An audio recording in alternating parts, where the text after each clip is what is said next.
വേദപുസ്തകത്തിനകത്ത് പഴയ നിയമത്തിൽ ഒരുപാട് സ്നാനങ്ങളുണ്ടായിരുന്നു. പുതിയ നിയമത്തിൽ നമുക്ക് മാതൃകയായി സ്നാനപ്പെട്ടത് ആരാണ്? യേശുവാണ്. യേശു നമുക്ക് മാതൃകയായി സ്നാനപ്പെട്ടു. അപ്പോൾ യേശുവിൻ്റെ സ്നാനം എന്നാ സ്നാനമാണ്? മാതൃക. ഞാൻ പറഞ്ഞു യേശു നമുക്ക് മാതൃകയായി സ്നാനപ്പെട്ടു എന്ന് പറഞ്ഞു. മത്തായിയുടെ സുവിശേഷം 3-ാം അധ്യായത്തിലാണ് നമ്മുടെ വാഴ്ത്തപ്പെട്ട കർത്താവ് സ്നാനപ്പെടുന്നത്. 3-ാം അധ്യായത്തിൻ്റെ 13-ാമത്തെ വാക്യമാണ് അതിന് ഉപോത്ഫലകമായി വിശുദ്ധ വേദപുസ്തകം നമ്മോട് പറയുന്നത്. ഞാനൊരു ക്ലാസ് ഒന്നും എടുക്കാൻ നിൽക്കുകയല്ല. ഇഷ്ടംപോലെ ക്ലാസ് ഞാനെടുത്ത് യൂട്യൂബിൽ കിടപ്പുണ്ട്. സ്നാനം എന്തിനാണ്, സ്നാനം ആർക്കാണ്? ഈ സ്നാനപ്പെട്ട് കഴിയുമ്പം എന്തെങ്കിലും മാറ്റം ഉണ്ടാവുമോ? ശരിക്കും എന്നാ മാറ്റം ഉണ്ടാവുന്നേ? അത് പറ നിങ്ങൾ. എന്നാ മാറ്റം ഉണ്ടാവുന്നേ? ഈ മാറ്റം ഉണ്ടാവുന്ന ഇവിടല്ല, അകത്താ. അകത്ത് മാറ്റം ഉണ്ടാവും. എന്നാ അകത്തെ മാറ്റം? നിനക്കെതിരെ എഴുന്നേറ്റു വരുന്ന ദുഷ്ടശക്തിയെ തകർക്കാൻ കൂടെ ഒരു സാന്നിധ്യം കൂടെ ഇറങ്ങി വരും. അതാണ് പരിശുദ്ധന്റെ ശക്തി. അതാണ് ദൈവ സാന്നിധ്യത്തിന്റെ ശക്തി. പാമ്പുകളെയും തേളുകളെയും ശത്രുവിന്റെ സകല ബലത്തെയും ചവിട്ടാൻ ഞാൻ നിങ്ങൾക്ക് അധികാരം തരുന്നു. നിന്റെ കുടുംബത്തെ തകർത്തും മുടിക്കാൻ വർഷങ്ങൾക്ക് മുൻപ് ഇഴഞ്ഞു നടക്കുന്ന, പറന്നു നടക്കുന്ന ദുർശക്തികളെ ഉടച്ചു തകർക്കാൻ നിന്റെ മേൽ വ്യാപരിക്കുന്ന ഒരു ശക്തിയുണ്ട്. ഒരു ശക്തിയുണ്ട്. അതൊരു ദൈവത്തിന്റെ ശക്തിയാണ്. ഇന്ന് രാവിലെ ഒരു കാര്യം മറന്നു പോകരുത്.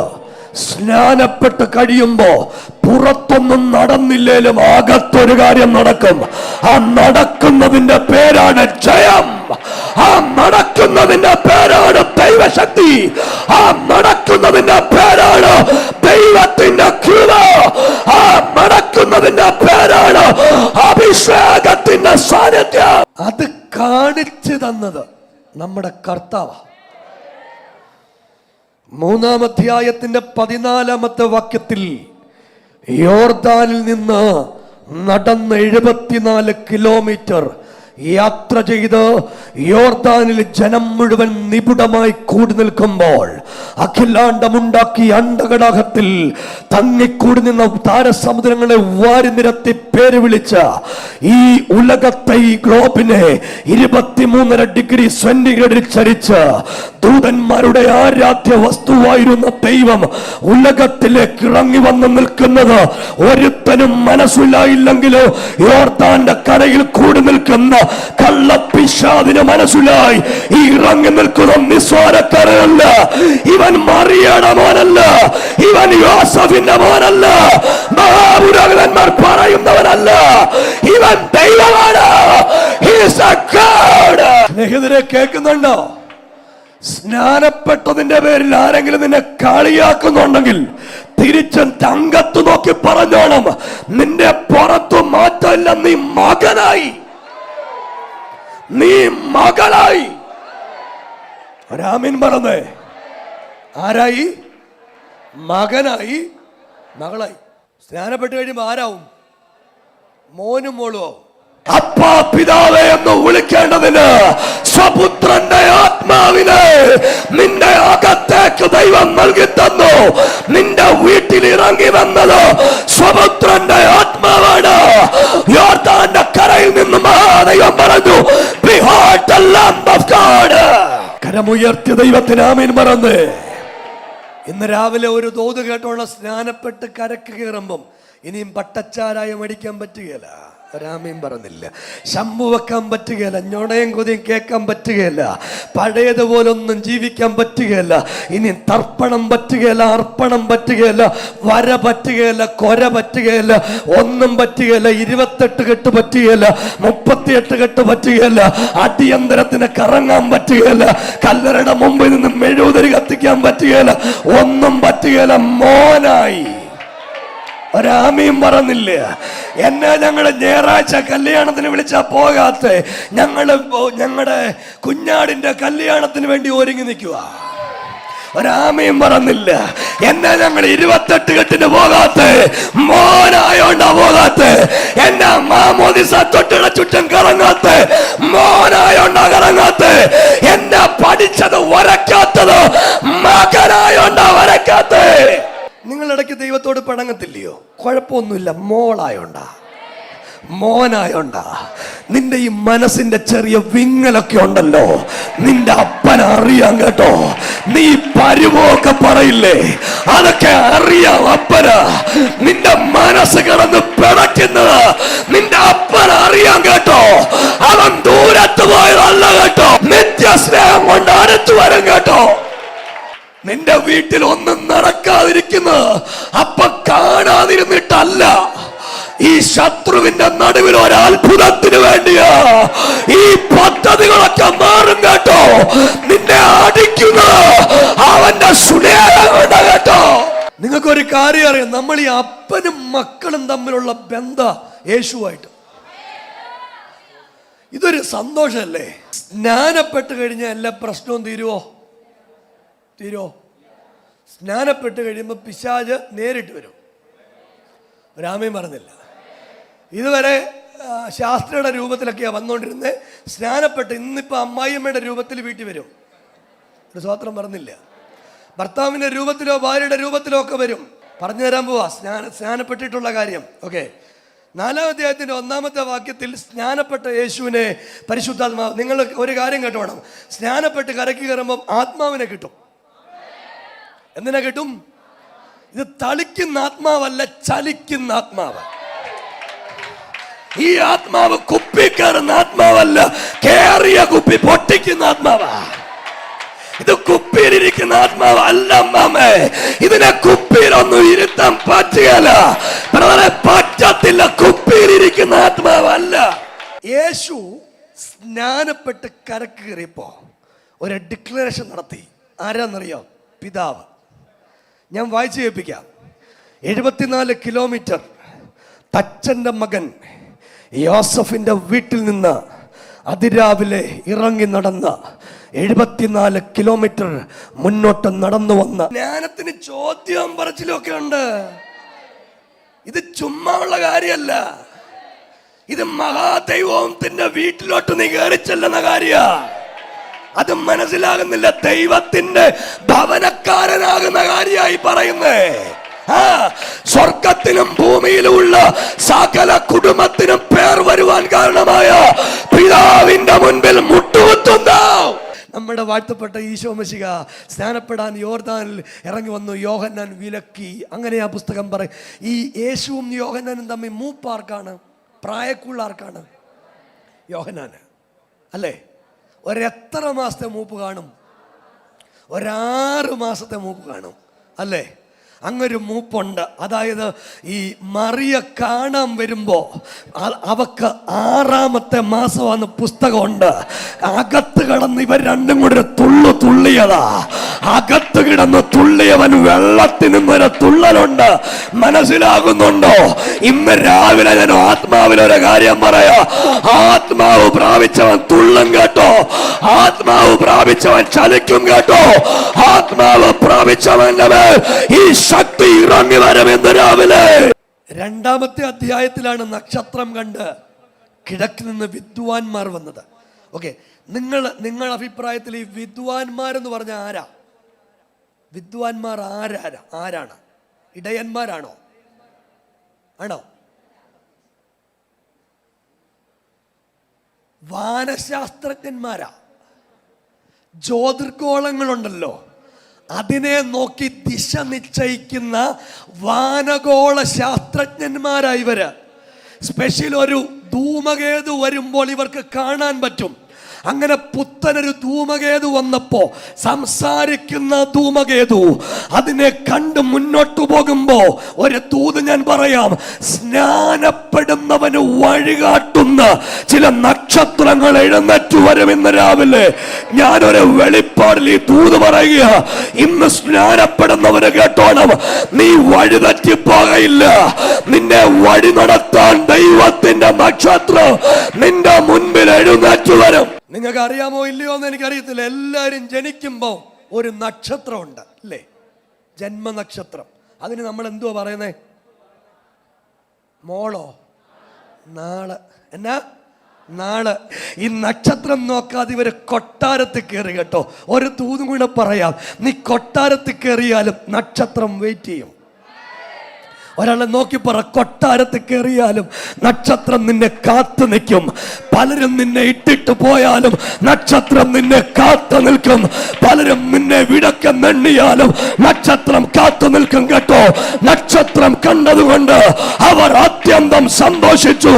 നക്ഷത്രം കണ്ടതുകൊണ്ട് അവർ അത്യന്തം സന്തോഷിച്ചു. നക്ഷത്രം കണ്ടതുകൊണ്ട് അവർ അത്യന്തം സന്തോഷിച്ചു.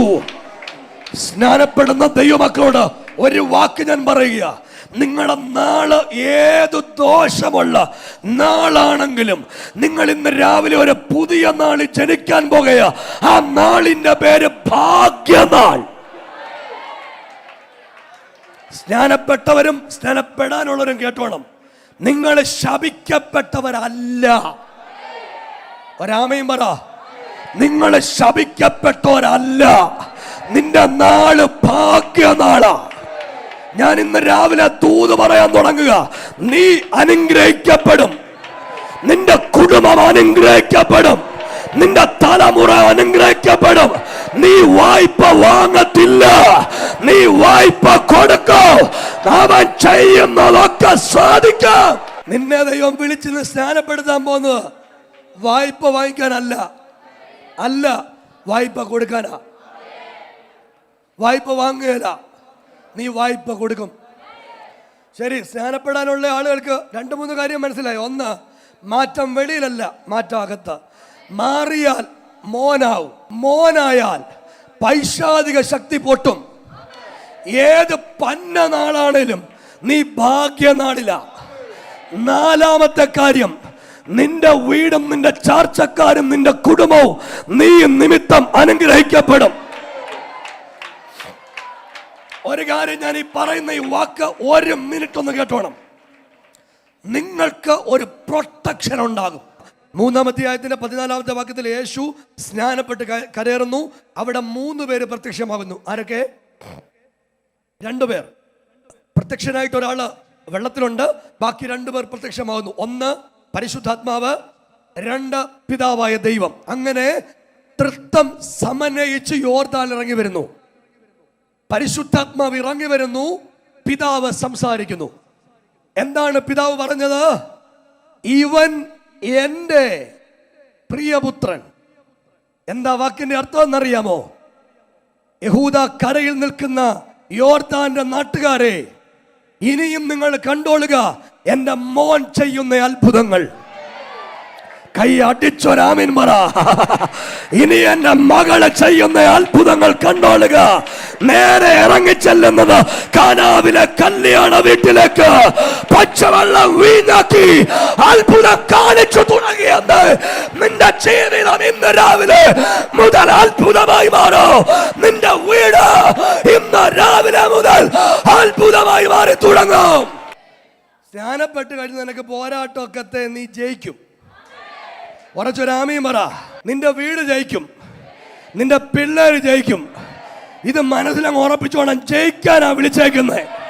തോറ്റു തുന്നം പാടാൻ വിളിച്ചല്ല, ജയിക്കാൻ വിളിച്ച. നീ ജയിക്കും, നിന്റെ പിള്ളേര് ജയിക്കും, നിന്റെ വീട് ജയിക്കും, നിന്റെ അഭിഷക്ത നീ ജയിക്കും. നീ ജയിക്കും, നിന്റെ കുടുംബം ജയിക്കും, നിന്റെ തലമുറ ജയിക്കും, നിന്റെ വീട് ജയിക്കും. ദൈവം നിന്നെ വിളിച്ച ജയിക്കാനാ. നമുക്ക് പോരാട്ടം ആരോടാ? പിശാചിനോട്. ആരോട്? നമ്മുടെ സീറ്റ് ഇരിക്കുന്ന ആള് ജയിച്ചവൻ. ഇത് പറയാൻ എത്രയും പറഞ്ഞേ. നമ്മുടെ സീറ്റ് ഇരിക്കുന്ന ആള് എന്നോടല്ല പോരാട്ടം, ഇവനോടാ. ഇനിയും കൈയടിച്ചുന്ന സ്വതന്ത്രൻ. എന്നോടല്ല പ്രശ്നം, ഇവനോടാ. എന്നോടല്ല പ്രശ്നം, ഇവനോടാ. ഇതാരാന്ന് നിങ്ങൾക്കറിയാമോ?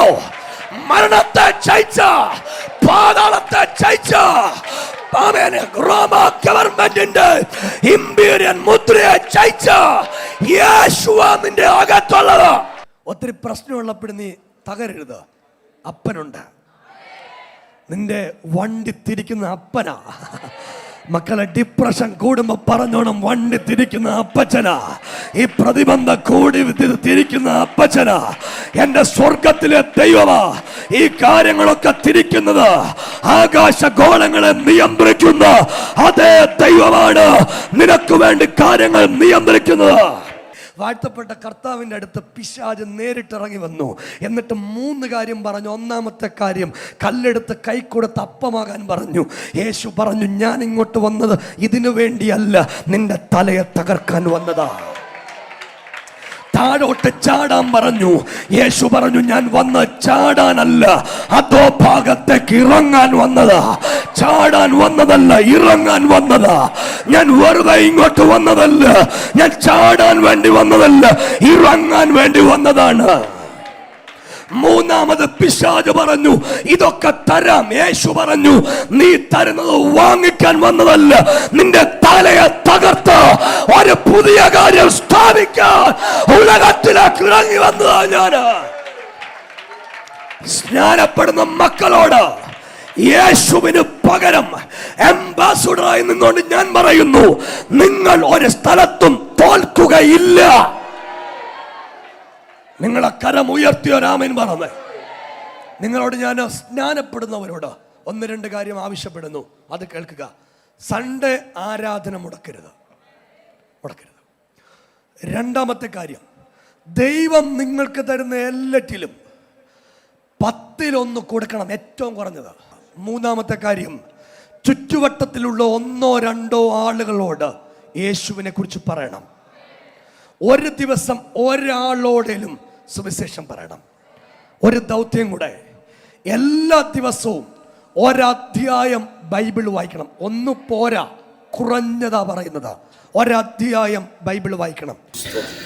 ഞാൻ നിങ്ങളോടൊരു കാര്യം പറയാം.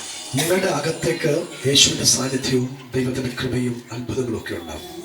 നമ്മൾ ഈ ശുശ്രൂഷ ചെയ്യുന്നത് കരഞ്ഞുണ്ടല്ല, ചിരിച്ചോണ്ടാ, സന്തോഷത്തോടു കൂടി. നമ്മൾ ലോകം വേണ്ടെന്ന് പറയുന്ന സന്തോഷത്തോടാ. അതെന്തിനാണെന്നറിയോ? അതിനേക്കാൾ നല്ലതൊന്ന് കിട്ടിയോ? ഇവിടെ കിട്ടുന്ന സകല ഫെസിലിറ്റിയും ഇവിടെ കൊണ്ട് തീരും. പക്ഷെ ഇന്ന് ഈ സ്നാനക്കുളത്ത് നിങ്ങൾക്ക് കിട്ടുന്നത് ഇവിടെ കൊണ്ട് തീരുന്നതല്ല, മരണത്തിനപ്പുറത്ത് കിട്ടുന്ന ഒരു കാര്യമാണ്. എന്ന് വെച്ചാൽ ചത്തവരെ അവിടുന്ന് ഉയർപ്പിച്ചു കൊണ്ടുവന്ന് പ്രതിഫലം വരുന്ന ഒരു ദൈവം.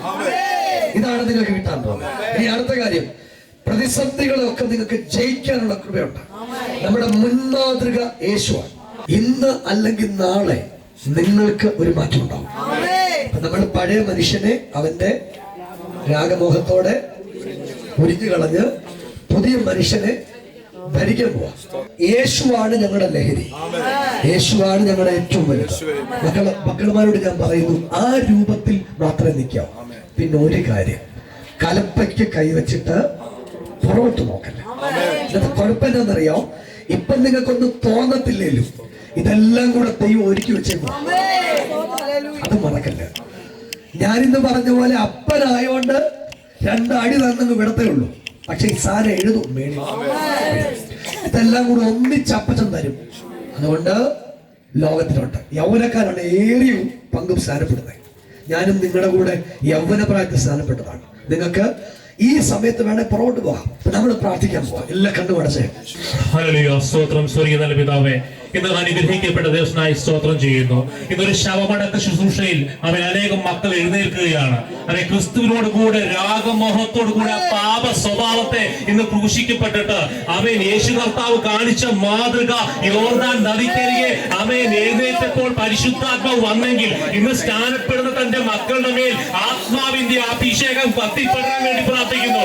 ഈ എലോഹീം ചർച്ചയകത്ത് ഇന്ന് സ്നാനപ്പെടുന്ന സകല മക്കളെയും കർത്താവ് അനുഗ്രഹിക്കട്ടെ. അവരെ കുടുംബമായി അനുഗ്രഹിക്കട്ടെ. തന്റെ തലമുറയിലെ അനേക പ്രശ്നങ്ങൾ ഇന്ന് മാറാൻ വേണ്ടി പ്രാർത്ഥിക്കുകയാണ്.